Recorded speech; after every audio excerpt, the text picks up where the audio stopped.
नमस्कार दोस्तों, आज की कहानी में आपका बहुत बहुत स्वागत है। उम्मीद करती हूँ आप सब लोग बहुत अच्छे होंगे। तो चलिए आइए हम अपनी आज की कहानी शुरू करते हैं। आलोक भैया आ रहे हैं माँ।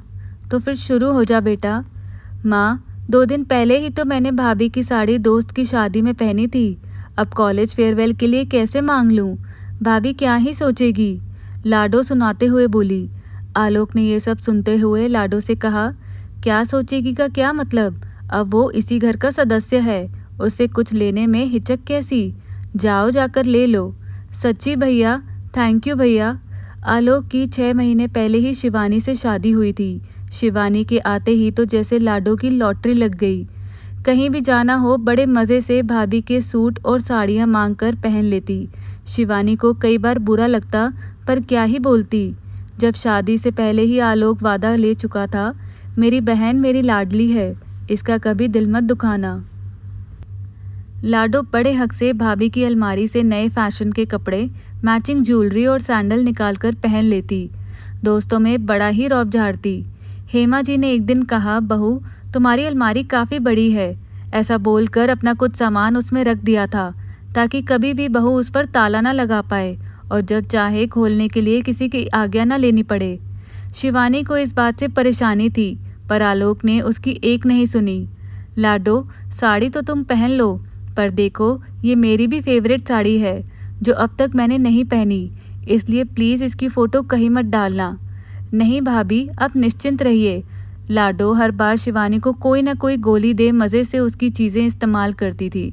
शिवानी का मन हो या ना हो, पर अब नई नवेली दुल्हन ससुराल में पूरी तरह सेट हुए बिना कैसे इकलौती ननद को ना कहे। फेयरवेल की फ़ोटो भी सोशल मीडिया और स्टोरी पर डाल दी गई।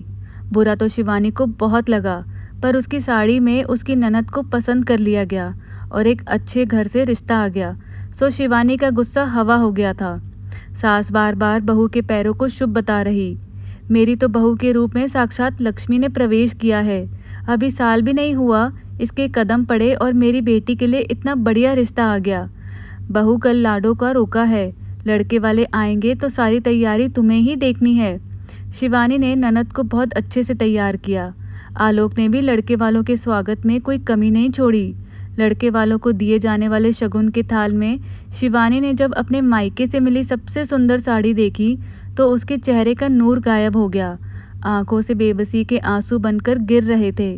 वो जानती थी इतने शुभ मौके पर कुछ बोलना ही बेकार है।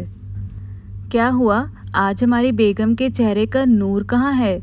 चांद सा मुखड़ा इतना उदास। शगुन के थाल में माँ जी ने जो साड़ी लाडो को देने को रखी है, वो साड़ी मेरे पापा जयपुर से लाए थे। कितने साल मेरी माँ ने मुझे देने को सहेज कर रखी थी, पर आज तुम्हारी माँ ने उसे देने से पहले मुझसे पूछना तो दूर, बताना तक ज़रूरी नहीं समझा। मेरी अलमारी तो एक पब्लिक प्रॉपर्टी है, जिसे जब चाहे जो चाहे पहन ले या किसी को दे दे। शिवानी रोती हुई कमरे से बाहर आ गई। इस बार आलोक को पत्नी की शिकायत जायज़ लगी, पर मौका ऐसा था कि कुछ कहने का फ़ायदा नहीं था, सो उस समय आलोक ने चुप रहने में ही भलाई समझी। लाडो का रोका अच्छे से हो गया। आलोक ने सोचा अब वो अपनी माँ से इस बारे में बात करेगा। बेटा, सब कुछ इतना अचानक हुआ कि मुझे नई साड़ी लाने का मौका ही नहीं मिला। बहू को वैसी की वैसी मैं दूसरी साड़ी ला दूंगी। ये सब बातें छोड़, तू और बहू खुशखबरी कब सुनाओगे? अब आलोक का गुस्सा 7वें आसमान पर था। अब वो समझ गया था कि उसकी माँ और बहन की दखलअंदाजी उसकी निजी जिंदगी में भी बढ़ रही है। अब वक्त आ गया है जो इस सब को रोका जाए। लड़के वालों ने चट मंगनी और पट ब्याह का प्रस्ताव रख दिया। आलोक की व्यस्तता बढ़ गई।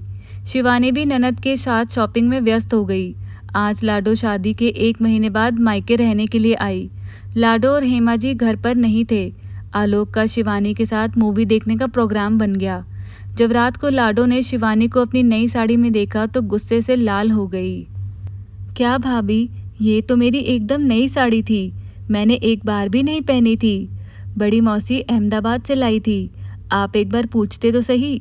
हेमा जी भी बहुत बिगड़ी। लाडो की सारी साड़ियाँ इतनी महंगी हैं शिवानी, तुम तो बस इसे पहन के चल दी।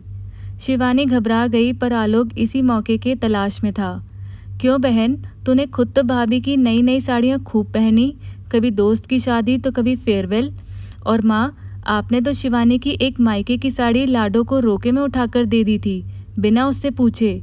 यही नहीं, आप दोनों तो उस बड़ी अलमारी के चक्कर में हमारी निजी जिंदगी के फैसलों में भी दखल देने लगे थे। जिस हक से आप ये सब करते आए, उसी हक से मैंने शिवानी को ये साड़ी निकाल कर दी। लाडो मौन स्तब्ध खड़ी थी, फिर भी हेमा जी कहाँ चुप रहने वाली थी। जो भी हो, लाडो ननद है, छोटी हो या बड़ी, उसका ओहदा भाभी के ऊपर ही रहेगा। वो घर की बेटी है और शिवानी बहू। बस माँ, ननद अगर बेटी है तो भाभी भी किसी के घर की बेटी है। मायके से मिली चीज़ों का कोई मोल नहीं होता, उससे हर बेटी की भावनाएं जुड़ी होती हैं। आज आपको समझ आ रहा होगा कि शिवानी को कैसा लगता होगा जब आप दोनों उसके मायके की चीज़ें उससे बिना पूछे इस्तेमाल करते थे। हेमा जी ने अब मौन धारण करने में ही अपनी भलाई समझी। अब तक माँ और बहन का पक्ष लेने वाला आलोक आज पत्नी के साथ खड़ा था। शिवानी को आज अपने पति पर गर्व महसूस हो रहा था। बिना उसके कुछ बोले पति ने उसके मन की पीड़ा का एहसास सास और ननद दोनों को करवा दिया। शिवानी ने उस दिन आलोक की आंखों में अपने लिए इज्जत देखी थी। दोस्तों, उम्मीद करती हूँ आपको ये कहानी पसंद आई होगी। मुझसे जुड़ने के लिए और अपना कीमती वक्त देने के लिए आपका बहुत बहुत धन्यवाद।